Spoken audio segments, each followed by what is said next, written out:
tempo. Vamos agora passar para um outro estágio de debate. Para o efeito, vou abrir aqui a possibilidade de 3 perguntas do lado da Escola dos Hebreus, por as respectivas respostas.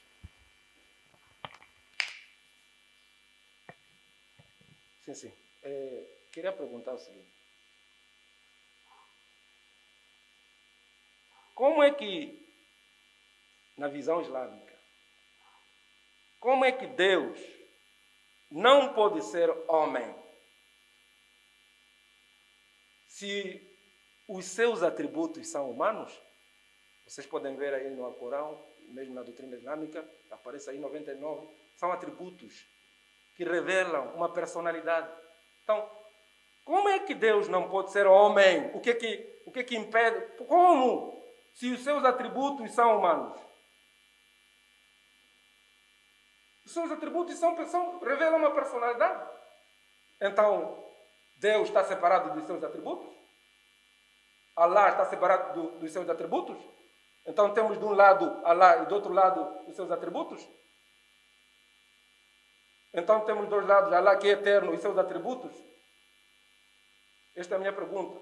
Como é que Deus não pode ser homem se os seus atributos são humanos? O que é que impede Deus ser homem? Haverá alguma coisa impossível para Deus? Os próprios atributos, segundo o Alcorão ou a doutrina islâmica, revelam uma personalidade. Ou seja, então quer dizer que Allah está de um lado e os atributos são do outro lado. E as duas coisas são eternas. Muito obrigado. Muito obrigado. Podemos passar para a resposta? Sim. Bom, Bismillahirrahmanirrahim. Na verdade, a pergunta é muito pertinente. Como é que Deus não pode ser homem se os seus atributos são humanos?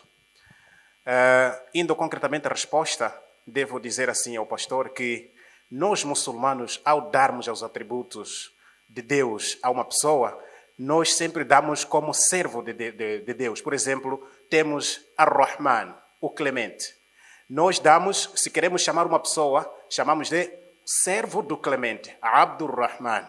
Isso tem que estar claro. Portanto, os atributos de Deus, por que encontram-se nos seres humanos, enquanto que Ele é Deus, não pode ser humano?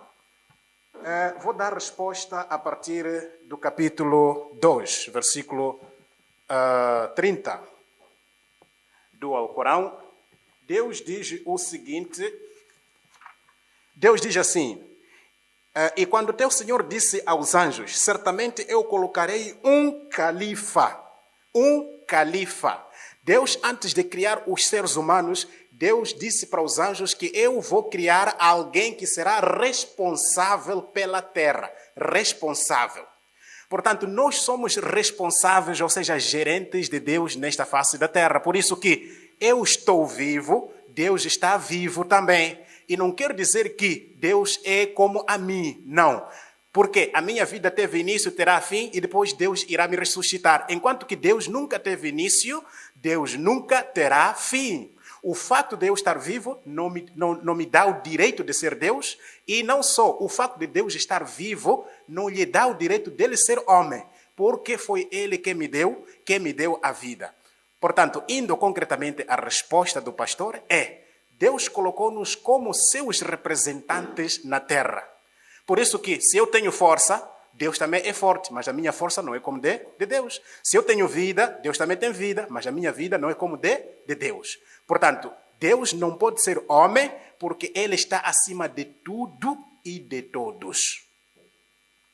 Muito obrigado. Eu vou fazer no sentido inverso, uma pergunta. Está certo? Sim. Então, leia lá Mateus 1, versículo 18. O nascimento de Jesus Cristo aconteceu assim. Maria, sua mãe, ia se casar com José. O nascimento de Jesus Cristo aconteceu assim. Maria, sua mãe, ia se casar com José. A minha pergunta é, mostre-nos, aqui encontramos a mãe de Jesus. Mostre-nos dentro da Bíblia a mãe de Deus. quem é a mãe de Deus?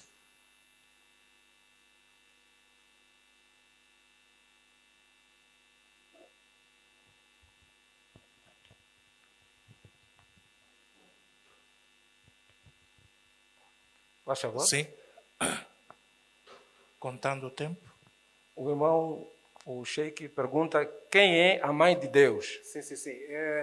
Nós aqui encontramos a mãe de Jesus e nós dissemos que Jesus é homem de acordo com os versículos. Então, aqui só queremos saber quem é a mãe de Deus. Veja, o Sheik volta a repetir o mesmo. Mas eu vou responder o seguinte: Lucas 1,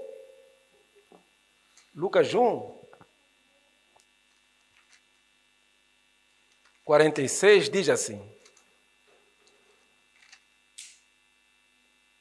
46. Disse então Maria: a minha alma engrandece ao Senhor. E este termo traduzido em hebraico é Yahweh, o mesmo Deus. A minha alma engrandece ao Senhor e o meu espírito se alegra em Deus, meu Salvador. Reconhecendo, este é o cântico de Maria, reconhecendo de que o que estava no seu ventre, segundo a aparição do anjo Gabriel, o próprio anjo diz que eis que conceberás e terás à luz um filho, e ele será chamado Filho de Deus. E a própria Maria diz: como se dará isso sendo eu virgem? Então ela reconhece que existe um propósito de Deus dentro dela, e ela o reverencia assim como Deus. E mesmo quando lá no templo ela volta com José, Jesus responde a ela, dizendo assim: por que me procurais? Não sabeis que cabe-me cuidar dos negócios do meu pai? Para dizer que Maria já sabia quem ele era e que era o Senhor, e não cabia a ela revelar publicamente quem era o Senhor. Como também o próprio Senhor não se revelou publicamente, apenas o seu discípulo e no momento concreto. Então, mais uma vez, nós vemos aqui que Maria reconhece a Ele como Senhor. Sim, vamos considerar uma entrevista a um dos moderadores do debate ou diálogo interreligioso que teve lugar aqui na cidade de Quilimane em torno do tema Jesus é homem ou é Deus. O debate teve lugar na escola secundária Felipe Jacinto Nhusi. Seu nome e qual é a sua instituição? Hamilton Antônio, sou jornalista da Rádio Moçambique em Quilimane. Que análise ou então balanço faz a respeito deste diálogo ou debate interreligioso? Bom, o balanço é bastante positivo. Mais do que vencedores ou perdedores, penso que ficou aqui uma grande lição de partilha de pensamentos, partilha de posições e partilha de crenças. Isto é extremamente salutar. Demonstra que, acima das crenças, existe um fundamento que é comum. É que todos somos humanos, todos somos homens e nós temos que ser próximos uns dos outros. Ficou aqui. Primeiro é a abertura com que os assuntos eram abordados.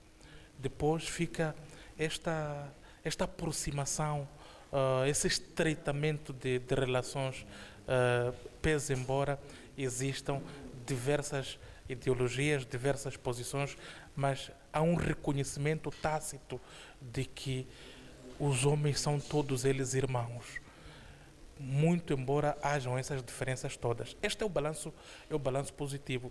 O que pude reter da iniciativa é o fato de que, temos na mesma sala pessoas que professam religiões diferentes, muito a propósito das ideologias que têm, mas conseguem sentar-se na mesma sala e debater assuntos de teologia, assuntos que levam a que existam estas diferentes ideologias. Isto é uma experiência, eu estou bastante maravilhado, é uma experiência a salutar, por isso que o meu balanço é extremamente positivo.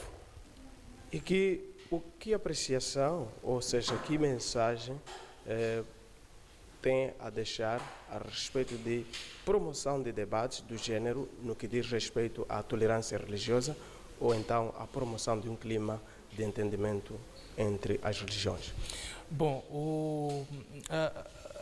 o meu apelo neste momento é que este tipo de iniciativas sejam replicadas à escala nacional, porque neste momento o que o país precisa é de concórdia, é de união, é de aproximação de posições. E esta aproximação de posições só pode ser feita desta forma, se as pessoas saberem que dialogando, embora hajam posições diferentes, podemos no mínimo aproximar as nossas posições. Isto tem que ser replicado. Esse prisma de relação interreligiosa tem que ser aprimorado cada vez mais para que tenhamos um país que é um país onde há concórdia, onde as pessoas conversam, onde há aproximação entre as pessoas, onde a amizade reina, de modo a evitarmos a existência de conflitos, sobretudo conflitos que surgem com base em motivos fúteis. Aqui ficou claro que pessoas, embora partilhem de ideologias diferentes, podem sentar na mesma sala e discutir sobre essas ideologias de forma amistosa, de forma salutar e saírem, no final de tudo, todos satisfeitos e contentes. Em termos de últimas considerações? Bom, o primeiro é agradecer por ter feito parte deste exercício. Não é pela primeira vez que faço parte desse exercício. Agradecer por me terem escolhido a moderar e sugerir que iniciativas desta natureza sejam replicadas e que não termine por aqui, que se promovam mais debates com outros temas, porque afinal de contas vimos que são temas vastos e há muito que se possa falar no âmbito desta correlação de energias e de forças entre as diferentes religiões. Muito obrigado. Termina-se a entrevista que concedemos a um dos moderadores deste debate. Ele fez um balanço positivo, também encorajou este tipo de iniciativas. Igualmente, fez referência que neste momento precisamos de uma concórdia e, naturalmente, deixou algumas considerações finais, dizendo que este tipo de iniciativas devem ser replicadas à escala nacional. Com imagens de Daoud Haddad e Mahmoud Omar, Cotiza e em coordenação com a caravana de Down.